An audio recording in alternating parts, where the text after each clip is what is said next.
On a warm, late summer Saturday morning in the tiny community of Etoile, Kentucky, a small crowd gathers under a shade tree to watch a game of marbles. The playing field is a flat piece of old carpet measuring roughly 6 meters on a side. Two-man teams are playing a game called Tennessee Square. Getting down on hands and knees, they fire grape-sized stone marbles from between the thumb and forefinger with tremendous force. Their goal is to earn points by striking much larger walnut-sized marbles, knocking them out of the square. Marbles enthusiast Buck Houchens says there used to be a lot of marbles courts in the area, but now only a few are left. The old-timers before me were playing in their backyards here, I know 60 years ago. We played different games, but this game here we're playing today, it came up in the 30s. Most of those still playing today are older men, many in their 70s and 80s. Some fear the game may soon die out.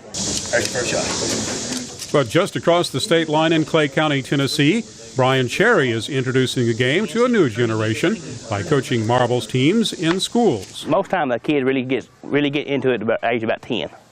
From 10 to 14, they really start to develop their power and their spin better. Standing Stone State Park in nearby Hillam, Tennessee is also helping preserve traditional marbles play. For more than 30 years, the park has sponsored a national tournament for the marbles game called Rolly Hole. Ranger Shawn Hughes calls it the king of marble games. If you consider marble games kind of like chess and checkers, all the other marble games would be like checkers, and Rolly Hole would be like chess. It's quite strategic. Not only do you have to be able to make shots, but the strategy is almost probably more important than the shot making. A good player can shoot a marble with such force that even the best marbles are soon chipped or cracked.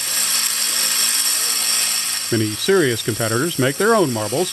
Timothy Walden makes his out of a local variety of milky quartz. Pick it up out of a creek, get around where waters bend, where rivers, creeks, or around lake beds. Dried lake beds is a good place. Sandbars in the river where the rivers drop down, war stones into the river. Cut that piece of stone into an inch diameter or inch square, and then go into the process of rough cutting it with a diamond cut wheel, end of grinding it down to get the corners just fairly round.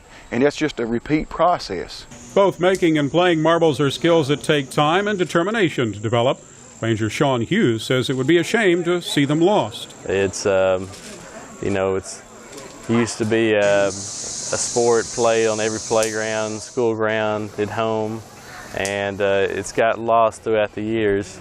We don't want marbles to die. Reporting for VOA from the marbles courts at Standing Stone State Park in Hillam, Tennessee, I'm Mike Osborne.